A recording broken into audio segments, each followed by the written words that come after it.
কংগ্ৰেস দলক ভোট নিদিলে যদি মুসলমানৰ পৰা খাৰিজ হয় তেন্তে এই মন্তব্য কৰা ব্যক্তিৰ মাইকী তালাক হৈছে।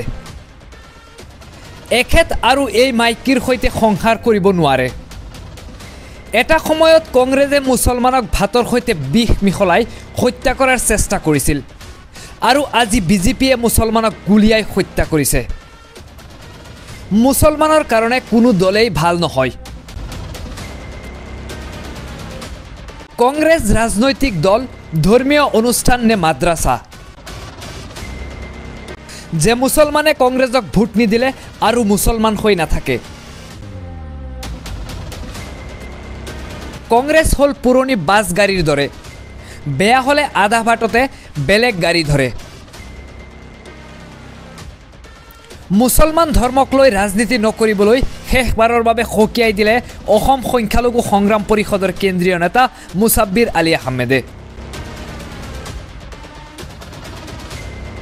সেই সন্দৰ্ভত সংখ্যালঘু নেতাজনে কি ক'লে এবাৰ শুনাই ল'ব বিচাৰিছোঁ।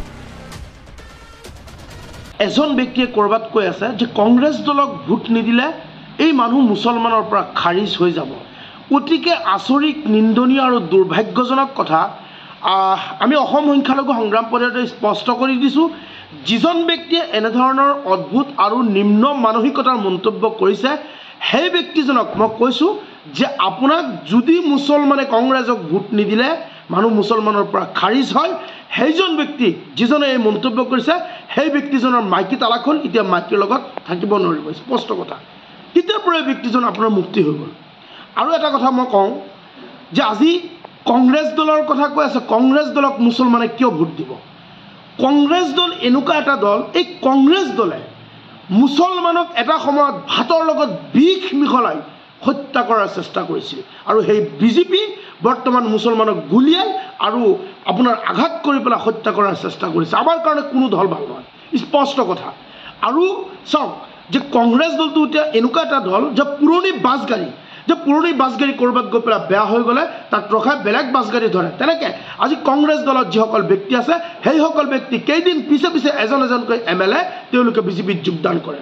গতিকে আমি অসম সংখ্যালঘু সংগ্ৰাম পৰিষদে সকীয়াই দিছোঁ যে কংগ্ৰেছ দলে যিসকল ব্যক্তিয়ে মুছলমানক লৈ পেলাই তুষ্টিকৰণৰ ৰাজনীতি কৰে সেইসকলক শেষবাৰৰ কাৰণে সকীয়াই দিছোঁ, যদি আপোনালোকে মুছলমানক যদি ধৰ্মীয়কৰণৰ ৰাজনীতি কৰিবলৈ চেষ্টা কৰে তেনেহ'লে কিন্তু আপোনালোকৰ খবৰ আছে।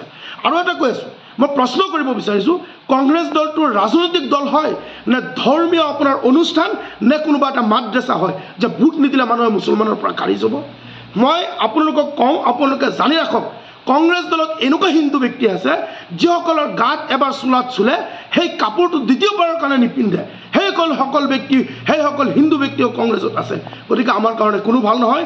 স্পষ্ট কথা, যিসকলে কংগ্ৰেছৰ এই মন্তব্য কৰিছে মুছলমানৰ পৰা খাৰিজ হ'ব, মই তেওঁলোকক কৈছোঁ যদি সৎ সাহস আছে কংগ্ৰেছৰ ৰাজ্যিক সভাপতি ভূপেন বৰা এইজনক কাণত ধৰি পেলাই দলৰ পৰা বহিষ্কাৰ কৰক। ইয়াত কোনো দল আমি হিন্দু মুছলমানৰ দল নহয়। অসমৰ মাজত যিসকল থাকিব প্ৰতিজন ব্যক্তি অসমীয়া, প্ৰতিজন ব্যক্তিয়ে অসমৰ কালচাৰ মানিব লাগিব, ভাৰতৰ কালচাৰ মানিব লাগিব। কোনোবাই ক'ত কি দল কৰে কৰক, আমাৰ কোনো আপত্তি নাই। আমি অৰাজনৈতিক সংগঠন হিচাপে আমি আমাৰ কমিউনিটিৰ কাৰণে মুছলমানক অন্যায় অত্যাচাৰ কৰিলে, মাৰপিট কৰিলে প্ৰত্যেকটো ক্ষেত্ৰত আমি কাউণ্টাৰ দিওঁ, কিন্তু এনেদৰে তৰল মন্তব্য কৰিলে সেইসকল ব্যক্তিক অসম সংখ্যালঘু সংগ্ৰাম পৰিষদে সদায় প্ৰতি উত্তৰ দিওঁ। মই আৰু এটা কথা ক'ব বিচাৰিম যে কংগ্ৰেছ দলটোৱে মুছলমানৰ অধিকাৰ কাঢ়ি লৈছিল আৰু সেই কংগ্ৰেছ দলৰ যিসকল ব্যক্তি আছিল বিজেপিত গৈ পেলাই আমাৰ ওপৰত একশ্যন মুড আৰম্ভ কৰি দিছে। গতিকে কওঁ যে কংগ্ৰেছ দলে যদি কোনোবা এজন ব্যক্তি তাত গৈ পেলাই মুছলমানক লৈ পেলাই ধৰ্মীয় মৰীকৰণ সৃষ্টি কৰি পেলাই ৰাজনীতি কৰিব বিচাৰে, সেইসকল ব্যক্তিক কিন্তু আমি ৰাজনৈতিকভাৱে যিকোনো প্ৰকাৰে আমি তেওঁলোকক ৰাজনৈতিক হত্যা কৰিবলৈ সংগ্ৰাম পৰিষদে আমি সদায় বাধ্যপৰিকৰ।